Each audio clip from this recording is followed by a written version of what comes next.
सुप्रभात विद्यार्थी मित्रों, आज मैं आपको स्पर्श भाग 2 आपकी पाठ्य पुस्तक में दूसरा चैप्टर जो है मीरा के पद वाला, मीरा के पाला पद में आज उसको उनका भावार्थ आपको मैं समझाऊंगा। देखिए, आप अपनी पाठ्य पुस्तक में देखिए, उसमें दिया है कि हरि आप हरो जनरे भी। इसमें हरि जो है विद्यार्थी मित्रों श्री कृष्ण के लिए मीराबाई ने संबोधन किया है। जन जन माने होता है व्यक्ति, मनुष्य, भक्त। और मीराबाई जो है जन जो है अपने आप के लिए संबोधित किया है। भीर माने होता है कष्ट और पीड़ा। उन्होंने अपने कष्ट को दूर करने के लिए मीराबाई ने भगवान श्री कृष्ण से कहा है, उदाहरण स्वरूप दिया है कि हे प्रभु, आप अपने भक्तों के कष्ट को दूर करते हो।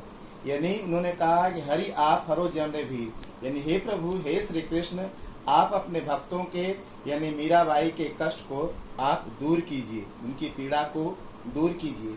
उन्होंने उदाहरण स्वरूप उन्होंने बताया कि आपने बहुत सारे अपने भक्तों के पीड़ा को दूर किया। उन्होंने उदाहरण स्वरूप यह बात बताया कि द्रौपदी ने लाज राखी और आप बढ़ाए छी। जिस प्रकार से महाभारत में कौरव और पांडवों के बीच जो पांडवों की पत्नी जो द्रौपदी जो थी, जो कि द्यूत क्रीड़ा में जब पांडव जो है कौरवों से द्रौपदी को दांव पे लगा दिया था, तब उन्होंने क्या है, जब उसका दुशासन ने भरे सभा में अपने अपमान का बदला लेने के लिए उसका चीर वस्त्र हरण कर रहा था, तब पांडवों ने राजसभा में वे कुछ भी नहीं कर पाए। तब अपने को असहाय होकर के द्रौपदी ने भगवान श्री कृष्ण को याद किया। उन्होंने कहा, हे प्रभु, आज मेरी आबरू जो है राजसभा में जा रही है, कोई मेरी आबरू को बचाने वाला नहीं है। आप तो भक्त वत्सल हैं, आप अपने भक्त की रक्षा कीजिए। तुरंत भगवान ने उनकी प्रार्थना को स्वीकार करके और उन्होंने उसके वस्त्र को बढ़ा दिया और उसके अपमानित होने से उसको बचा दिया। तीसरा से उन्होंने मीराबाई ने कहा कि आपने भरे सभा में द्रौपदी की चीर वस्त्र को बढ़ा करके आपने उसकी लाज राखी है। दूसरी तरफ उन्होंने कहा है कि हे प्रभु, आप भक्त कारण नरहरि का रूप धारण किए। नरहरि माने होता है आधा शरीर जो है सिंह का और आधा शरीर जो होता है मनुष्य का। जब उन्होंने यह दूसरा याद दिलाया कि जो आपका भक्त जो प्रहलाद था, जो आपके साथ वो भक्ति करता था, लेकिन उसके पिता जो कश्यप थे, वे ये बात नहीं मानते थे कि मेरा बेटा जो है मेरी भक्ति न करे, वे दूसरे भगवान की भक्ति करे। तब उन्होंने क्या है, प्रहलाद को बहुत यातनाएं दिया। उन्होंने उसको समुद्र में फेंक दिया था, सांप के सामने जंगल में डाल दिया था, ऊंचे पहाड़ से गिरवा दिया था। उन्होंने अपनी बहन होलिका से उसको अग्नि में लेकर के उसको जलवा दिया था। लेकिन इतने यातनाएं देने के बावजूद भी भक्त प्रहलाद जो है कि वह बचता गया। अंत में क्रोधित होकर के हिरण्यकश्यप ने कहा कि आज तू अपने भगवान को बुला, कहाँ है। तब उन्होंने जब उसके वध करने के लिए भक्त प्रहलाद के हिरण्यकश्यप जब उसको मारने जा रहा था, तब भगवान प्रहलाद ने अपने भगवान को याद किया।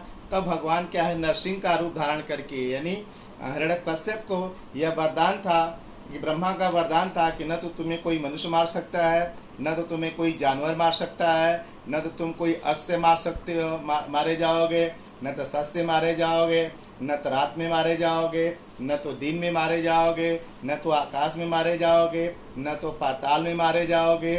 यानी सारे उनको इस प्रकार का वरदान मिला था, इसलिए उसको अभिमान था।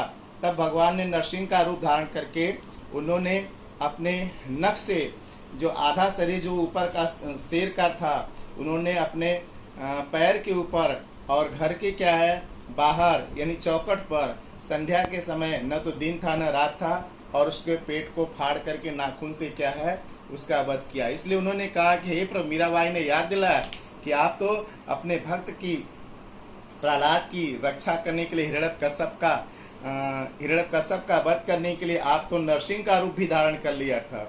उन्होंने दूसरी बात बताया, उदाहरण दिया कि जब एक बार की बात है बेटा कि एक गजराज जो था, एक हाथी जो थी, उन्होंने क्या नदी में पानी पीने के लिए गई और तभी उस गजराज को, उस हाथी के बच्चे को एक ग्राह जो है, एक मगर जो है उसका पाँव पकड़ लिया और उसको क्या है पानी में खींचने लगा। बहुत कोशिश किया हाथी, लेकिन अब उस मगरमच्छ से अपने पाँव को नहीं छुड़ा पाई। अंत में गहरे पानी में वह उसको खींचते गया। जब वह डूबने लगी तब वह भगवान को याद किया, और भगवान ने क्या किया, उसी समय चक्र सुदर्शन के द्वारा उन्होंने गरुड़ पर बैठ करके वे नंगे पैर दौड़ करके चक्र सुदर्शन से क्या मगरमच्छ को मार करके उन्होंने उस हाथी की रक्षा किया।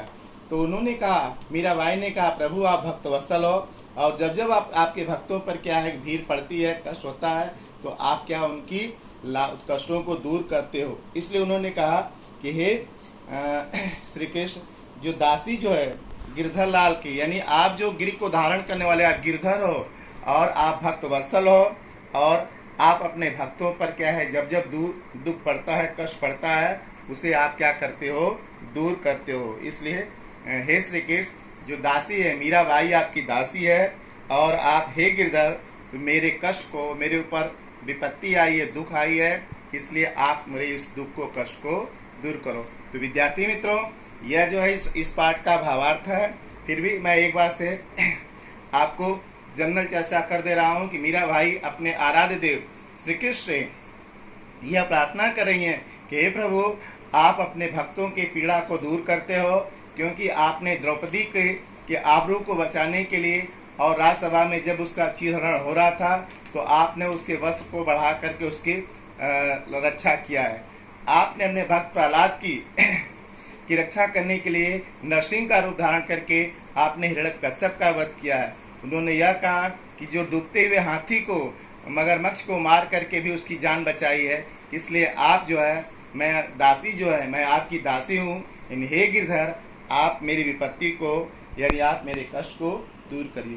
तो विद्यार्थी मित्रों, मैं आपको इसका भाव बताया, और अगर इसमें से कोई तकलीफ है, अगर आपको नहीं समझ में आता है, तो एनसीईआरटी की जो वेब जो है, जो दीक्षा जो है, उस पर आप देख लीजिएगा और आप इसकी चर्चा कर लीजिए। धन्यवाद।